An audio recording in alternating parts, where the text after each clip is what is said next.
feeling unimaginable heartbreak and trauma. And I know Minnesotans and I know our community will rally around this man's family and friends to support him. I also understand clearly that people are upset. They're scared, they're confused. And I want to assure you that this state's public safety officials and our local law enforcement partners are doing everything in our power to get answers, to help return a sense of normalcy back to our communities. You have the right to demonstrate peacefully. We recognize that demonstrations are often driven by strong emotions, beliefs, and a desire to be heard. But please, please remain peaceful. And I want to say it again because it is important and it is critical. Peacefully demonstrate. By doing so, you help local authorities to get answers. You help us to do our investigations. By remaining peaceful, you help ensure nobody else may be killed or injured. The thousands and thousands of people who gathered yesterday in Minneapolis proved that Minnesotans can make their voices heard peacefully, and they can do so without violence, and they can do so without destruction. And state resources are available and ready to support our local law enforcement partners as requested. And those resources include the Minnesota State Patrol, the Bureau of Criminal Apprehension, and the Minnesota National Guard. With that, we'll stand for questions. Governor, you've made this request before. Is there any reason to believe that it will be answered differently? Have you had any conversations with the president, with the federal government, and is there any indication that they are going to pull out or back down?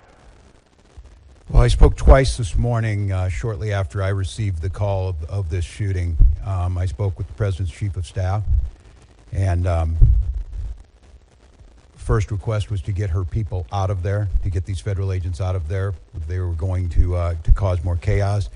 And second call is, with no uncertain terms, that we will investigate this. We will not be stonewalled. What we've already seen, and you saw it this morning, before any investigation is done, you have the most powerful people in the federal government spinning stories and putting up pictures and unrelated people who we don't know anything about, and a picture of a firearm to try and spin a narrative. And I ask Americans, this will end when enough Americans say this will end.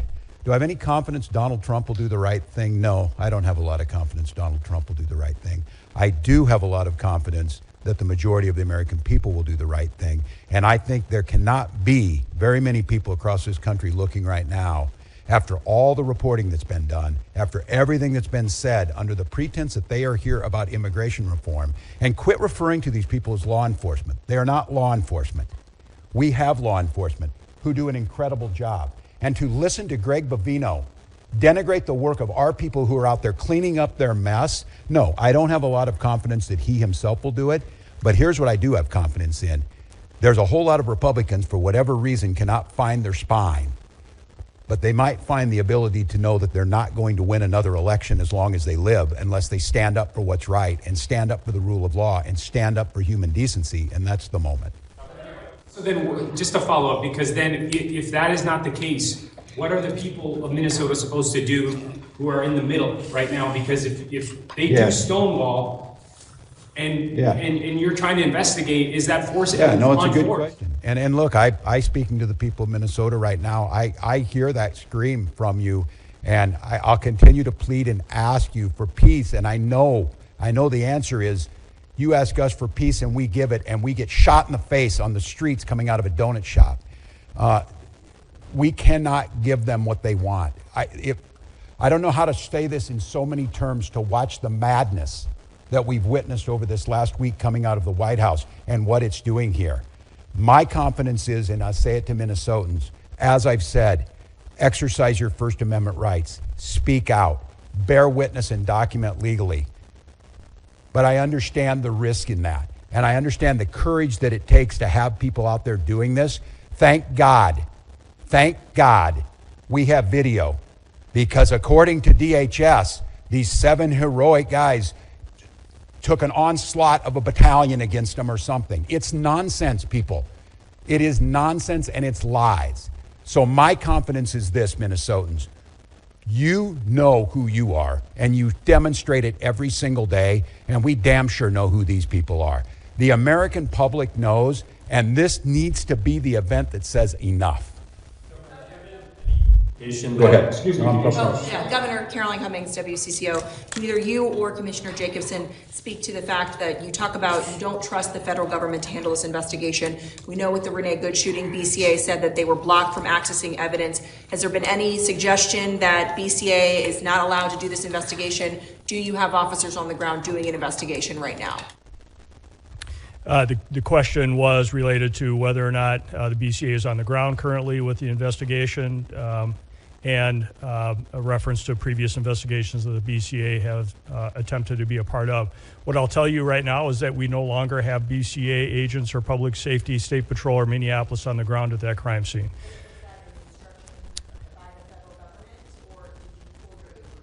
What I will tell you, and not to get further into the investigation, but DHS pulled out of the scene, leaving that to Minnesota State Patrol, Minneapolis. We did not have enough resources to be able to hold that ground safely, and we had to leave that scene because of the number of people that were available and the safety of those in the public and the safety of our teams. We were able to get there, but at that time we were not able to hold that scene to do a crime scene investigation. I can't talk any more about those details. Handling the investigation then, if not neither DHS nor state officials right now? We'll have more on that, but the BCA is engaged and involved, and we are working at the request of the Minneapolis Police Department on this, on the scene and in this investigation. So we are there, we're available. We want to make sure that we continue to work on this and engage with our federal law enforcement, but at this point, we don't have anything more to share about the crime scene. Again, we were not able to hold it. We wanted to make sure and keep people safe, but federal law enforcement left the scene and left us there. Ernesto with the New York Times. Have you activated the National Guard? I noted that Sheriff Witt has requested for additional assistance. Can you tell us whether they're going to be playing a role in keeping the peace? Yes, the answer is yes, we have, as we said last week, and we staged those troops. I'll have General Menke talk about where they're at, and again, use this as an opportunity to stress to Minnesotans the frustration you have, and as you saw this, they killed a man, created chaos, pushed down protesters, threw gas indiscriminately, and then left the scene, and then we're left to clean up. I understand the anger. I understand trying to parse who were the law enforcement on the scene when you got there after a man was killed is difficult for the folks who are out there. But I can't stress enough, our goal, and I'll have General Menke talk about what the role of these Guard troops are in conjunction with incredible work from the Hennepin County Sheriff's Office, from mutual aid across, and of course the State Patrol, of trying to get to the point where what we're saying is we can handle this and Minnesotans can express their First Amendment rights and have our folks on the streets and get these people out of here. And so, John, if you want to talk a little bit, but the answer is yes, there's activated. He can talk to you about numbers. Governor, activated different than having them staged. Yeah.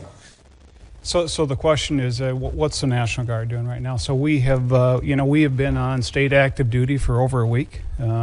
So we've had soldiers prepared in the metro area to respond in a much rapid manner than if they were not mobilized. So we have a request from the Hennepin County Sheriff to support them, and that is to help them free up additional resources for other work that they need to do.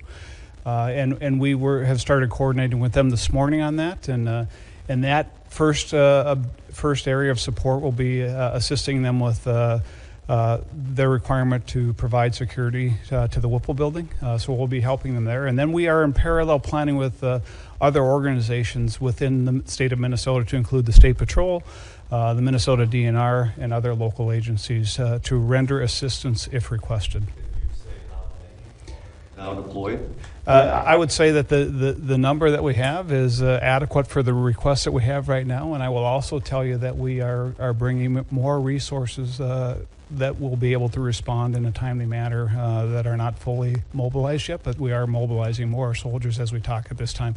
I'd like not to get into specific numbers for an operational security standpoint, but right now we have all the resources to meet the requests that we have. Governor Walz.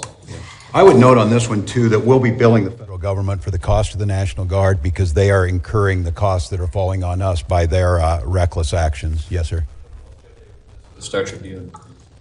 You alluded to this earlier, but are you projecting the narrative that has been presented by federal officials that this man, this 37-year-old citizen of Minneapolis, posed a threat to these agents? And do you reject any idea that he played some role with his weapon in leading to his death? I'm rejecting the rush to judgment within 15 minutes of this, which they did last time. That's why you need to have a fair investigation. And that's why a video can show one thing, but what happened beforehand. But they already will slander this individual. They've already made this the case. And I will just say you will all start to see it, and some of you probably have. There's multiple angles of this. And I'll go back to what we talked about before. They're telling you not to trust your eyes and ears, not to trust the facts that you're seeing in front of them. And at some point in time, your reporting, and I think the reporting this week has been spectacular across Minnesota, that there's not two sides to every story. But in this situation, what I'm saying is we need to have a fair investigation, understanding what's happening and held accountable. We continue to hear, and we heard it from the vice president, that these folks can do whatever they want. They can have full immunity. And what I'm telling you is they will not. There will be justice to Minnesotans. Continue to gather the information. So I won't say where it is because I think it's irresponsible to make that judgment. But what I see with my eyes and what you're going to see with your eyes makes that pretty hard to believe. And I would imagine as a federal officer, they would have come out and sounded like these professionals sound and say, we need to gather the information, we need to gather all the facts, we need to put them forward, and then we can make some informed decision based on the fact. They've written the narrative already. And the audacity to critique the police chief of Minneapolis after what work that those heroic officers are trying to do, and to be critiqued by this guy, I mean, I don't know, I've said it a lot, but America, as you're listening, enough is enough. Enough is enough of this. End this. End this. And we see them moving to Maine. If you're in Boston, you're in Chicago, you're in Philly, you're in Miami, it doesn't matter. We can't live like this. Our children are in trauma. A 5-year-old, you saw the picture, the bunny hat and the Spider-Man. Is there not like some narrative to throw around, to parade around in some coat you had made and act like you're a tough guy or whatever? These are people's lives, and we have rule of law. So I'll let the investigation play itself out. We will do our best to find it, but I don't know, you kill a man and then you just leave your law enforcement, you just leave him. Is there a single case in American history where you just like walk away and say, I guess that just happened and we're not going to clean up our mess? I'm proud of Minnesotans. I'm proud of law enforcement here and our partners, and we'll get to the bottom of it. I think we have time for another one. Brittany Erman with KSTV Channel 5. The ICE commander just said in a press conference within the hour that they're calling on state and local law enforcement to, quote, help coordinate to get violent criminals off the street. What's your response to that request? I'm better off to let these guys, the professionals, I have my thoughts. So the question was, what are we doing to assist federal law enforcement on getting violent criminals off the street, if I understand the question?